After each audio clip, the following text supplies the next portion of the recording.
नमस्कार बच्चों, आज हम लोग पाठ पढ़ेंगे राम लक्ष्मण परशुराम संवाद, जो गोस्वामी तुलसीदास द्वारा रचित है। यह मूल ग्रंथ रामचरितमानस से अवतरित है। इसमें प्रसंग उस समय का है जब धनुष भंग हो चुकी है। रामचंद्र जी ने धनुष को तोड़ दिया है। जनक द्वारा रचे गए स्वयंवर में उसकी टंकार सुनाई देती है। शिव जी के परम भक्त परशुराम मुनि को वो वहाँ सभा में दाखिल होते हैं और वो यही गुस्से में भर कर यही पूछते हैं कि धनुष को किसने तोड़ दिया। ये तो शिव जी का बहुत अपमान हुआ, मेरे गुरु का अपमान हुआ, मेरा अपमान हुआ। बताए कोई कौन इस धनुष को तोड़ा है। सारे सभा में सन्नाटा छा गया। तब प्रभु रामचंद्र जी ने अपने मीठे वचन में, मधुर वचन में उन्होंने बताया था, नाथ शंभु धनु भंग निहारा, होई है केहू एक दास तुम्हारा। आयस काह कही किन मोही, सुनि रिसाई बोले मुनि कोई। सेवक सो जो करे सेवकाई, हरि कर नी कर करे लड़ाई। सुरहु राम जय शिव धन तोरा, सहस बाहु समसोरित मोरा। सो बिल गाओ बिहाई समाजा, नत मारे जय हैं सब राजा। सुनि मुनि वचन लखन मुस्काने, बोले परस धरय माने। बहु धर्मी तोरी लड़काई, कबहु न सिरि सिकिन गोसाई। ए धन पर ममता के हेतु, सुन रिसाई का बिल्कुल के तू। रामचंद्र जी ने कहा, हे नाथ, शिव जी की धनुष को तोड़ने वाला आपका कोई दास ही होगा, आपका कोई सेवक ही होगा। आए सुकाह कही किन मोही, अब मेरे लिए आज्ञा क्या है आप मुझसे बताएं। सुनि रिसाई बोले मुनि कोही। इतनी बातें सुन करके क्रोधी मुनि अर्थात परशुराम मुनि कहते हैं, सेवक सो जो करे सेवकाई, हरि कर नी कर करी लड़ाई। है सेवक वह होता है जो सेवा करने का कार्य करता है। इसने जिसने भी इस धनुष को तोड़ा है, जैसा दुश्मन करता है वैसा कर्म करके इसने तो केवल लड़ाई ही मोल लिया है। सुनो राम जय शिव धन तोड़ा। है राम सुनो, जिसने शिव के धनुष को तोड़ा है, सहस भाव समसोरित मोरा, वह सहस्त्र भाव के समान मेरा दुश्मन है। सम आया हुआ इसलिए उपमालंकार, और ऊपर शांत रस के उदाहरण है। परशुराम मुनि के जो वचन है रौद्र रस के उदाहरण है। इससे आगे देखिए उन्होंने क्या कहा, सो बिल गाओ बिहाई समाजा, नत मारे जय हैं सब राजा। जिसने भी इस धनुष को तोड़ा है, इस समाज से अलग होकर इधर खड़ा हो जाए, नहीं तो यहाँ जितने भी राजा बैठे सबका वध कर देता है। सारी सभा में सन्नाटा छा जाता है, सब लोग परेशान हो जाते हैं। और उसके बाद सब लोग परेशान है, लेकिन लक्ष्मण मुस्कुरा रहे थे। लक्ष्मण ने क्या कहा देखिए, हास्य रस का उदाहरण, वक्रोक्ति अलंकार। देखिए उन्होंने क्या कहा, सुनि मुनि वचन लखन मुस्काने, बोले परस धरय माने।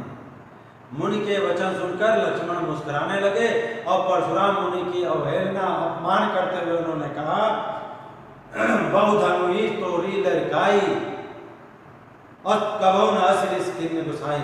हमने तो बचपन में बहुत सारी धनुइयां बनाई, खेली और तोड़ दी, तब तो आपने, हे गोस्वामी जी, हे स्वामी जी, हे मुनि जी, तब तो आपने कभी गुस्सा नहीं दिखाया। ये धनु पर ममता के हेतु, सुन रिसाई का भृगकुल केतु। इसी धनुष पर आपको इतने मोह क्यों है, आखिर इस पर आप इतने गुस्सा क्यों हो रहे हैं। इतनी बातें सुन करके मुनि परशुराम का गुस्सा साथ में आसमान पर चढ़ जाता है। वो गुस्से में एकदम लाल उनकी आंखें, अब वो कहने लगे दोहा छंद में। देखिए इससे पहले तो चौपाई छंद थे, अब दोहा छंद में, रे में बालक काल बस, बोलत तो इन संहार। धनुई सम त्रिपुरारि धन, विद्युत सकल संसार। हे राजा के लड़के, तुम काल के वश में होकर जबान संभाल कर बात नहीं कर रहे। धनुई सम त्रिपुरारि धन, सभी धनु को त्रिपुरारि के धन के समान बताता है, जबकि सारा संसार जानता है, विदित सकल संसार, सारा संसार जानता है कि शिव का धनुष बहुत ही महत्वपूर्ण धनुष है। लक्ष्मण इतनी बातें सुनते ही फिर मुस्कुराने लगे और कहने लगे, बिहसी लखन, लखन कहा हंसी हमरे जाना, सुनो देव सब धनुष समाना। लखन ने हंसते हुए कहा, हे मुनि जी, मैं तो समझ रहा था कि सभी धनुष समान ही होते हैं। वैसे भी का क्षति लाभ जून धन तोरे, जून का अर्थ में लिखा है, जून माने पुराना, का क्षति लाभ जून धन तोरे माने पुराने धनुष के टूट जाने से क्या लाभ और क्या हानि। देखा राम नयन के घोरे, वैसे भी राम ने तो केवल भ्रम में, नया होने के भ्रम में उसको आंख के पास लाकर देखा था, लाना ही चाहा था। तब तक छुअत टूट रघुपत ही न दोषु, ये तो छूते ही टूट गया। इसमें राम, प्रभु राम का, भैया राम का कोई दोष ही नहीं है। अतिशयोक्ति अलंकार इसी में, छुअत टूट रघुपति ही न दोषु। सुन मुनि बिन काज करत कतरोसु, हे मुनि आप बेमतलब का इतने गुस्सा क्यों कर रहे हैं। तब तक परशुराम मुनि गुस्से में, देखिए फिर रौद्र रस आ गया। उन्होंने कहा, बोले चिते परस की हो रहा, अपने फरसे को दिखा करके चेतावनी देते हुए इधर की ओर देखते हुए कह रहे, देखो ये मेरे फरसे को, रे सठ सुने स्वभाव न मोरा, रे दुष्ट तुम मेरे स्वभाव को नहीं जानते। बालक बोल बधै नहीं तो ही, मैं बच्चा समझकर तुम्हारा वध नहीं कर रहा हूं। अनुप्रास अलंकार की पंक्ति है, केवल मुनि जड़ जान नहीं मोहि, है मूर्ख मुझे केवल साधारण मुनि मत समझो। बाल ब्रह्मचारी यति कोहि, देखिए क्या, बाल ब्रह्मचारी यति कोहि, बाल ब्रह्मचारी और बहुत ही क्रोधी स्वभाव का हूं। विश्व विदित क्षत्रिय कुल द्रोही, सारा संसार जानता है कि मैं क्षत्रिय कुल का नाशक, क्षत्रियों के कुल का नाश कर दिया। भुजबल भूमि भूप बिलकीनी, विपुल बार मैं देवन देनी, अपने भुजाओं के बल पर मैंने धरती को राजाओं से विहीन कर दिया। राजाओं का वध करके उनकी भूमि को, पृथ्वी को, उनकी भूमि को ब्राह्मणों में दान कर दिया। देखिए भुजबल भूमि भूप बिलकीनी, ये भी अनुप्रास अलंकार का उदाहरण है।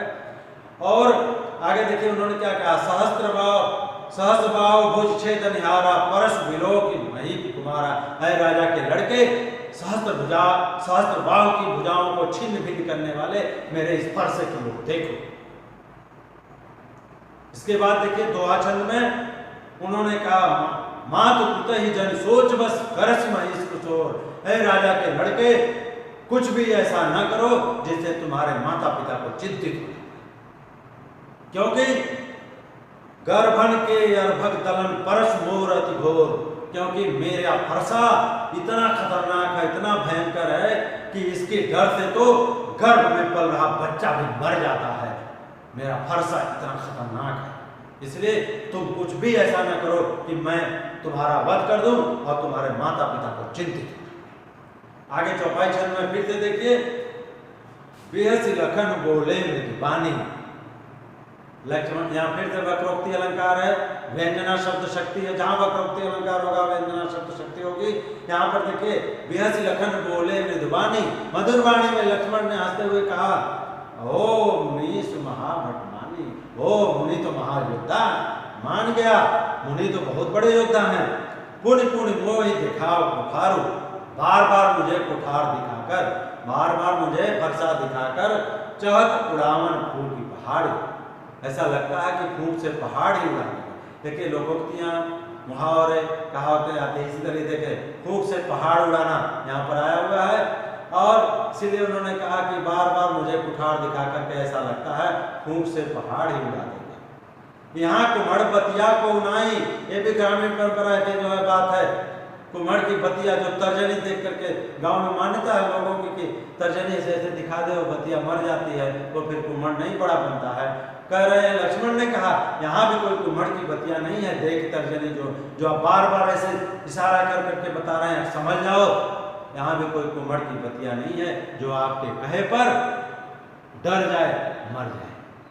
आगे देखिए क्या उन्होंने कहा, लक्ष्मण ने कहा, देख कुठार सरासन बहाना, आपके हाथ में धनुष और बाण और कुठार फरसा देख करके जो कछ कहा सहित अभिमाना, कहने का मतलब ये सब देख करके मैंने आप पर गर्व किया, अभिमान पूर्वक आपके बारे में जो कुछ कहा अभिमान पूर्वक कहा। और भृगुसुत समुझ जनेऊ बिलोकी, भृगु का सुत समझकर अर्थात जमदग्नि ऋषि का पुत्र, और आपने जो जनेऊ धारण किया हुआ था उसको देख करके जो कछु कहो सहो ऋषि, आपने जो कुछ कहा अपने गुस्से को नियंत्रित करते हुए हमने बर्दाश्त किया, आपकी बातों को हमने जो है बर्दाश्त किया।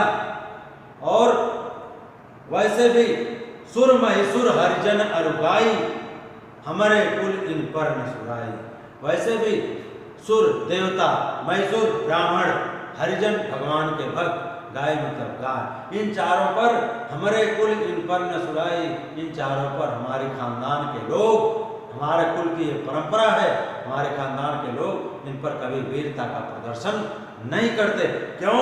क्योंकि बधे पाप कीरत हारे, क्योंकि अगर हम इनका वध करते हैं तो हमें पाप लगता है, और अगर कहीं हार गए तो हमारी बदनामी होगी, अपयश होगा हमारा कि एक क्षत्रिय कुल के लोग इनसे हार गए।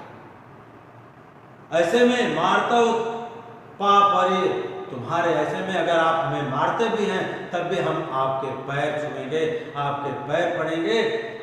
ऐसे में आप जो भी कहेंगे उसको हम बर्दाश्त करेंगे। और फिर उन्होंने वक्रोक्ति अलंकार में फिर से व्यंजना शब्द शक्ति का प्रयोग करते हुए कहा, कोटि कुलिस सम वचन तुम्हारा।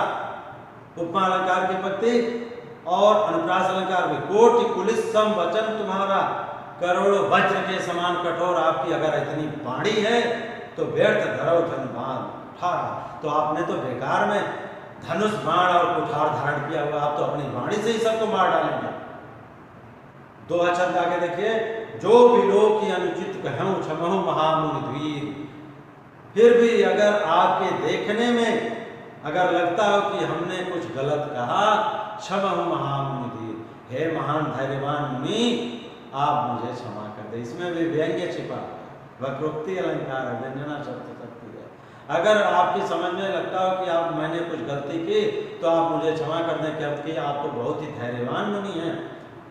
सुनि सरोस भृगुवंशमणि, इतनी बातें सुन करके गुस्से में भरकर भृगुवंशमणि अर्थात परशुराम मुनि बोले गिरा गंभीर, अपनी गंभीर वाणी में बोलते हैं, गुस्से में लाल बोलते हैं, परशुराम मुनि की ओर मुखातिब होते हैं और बोलते हैं।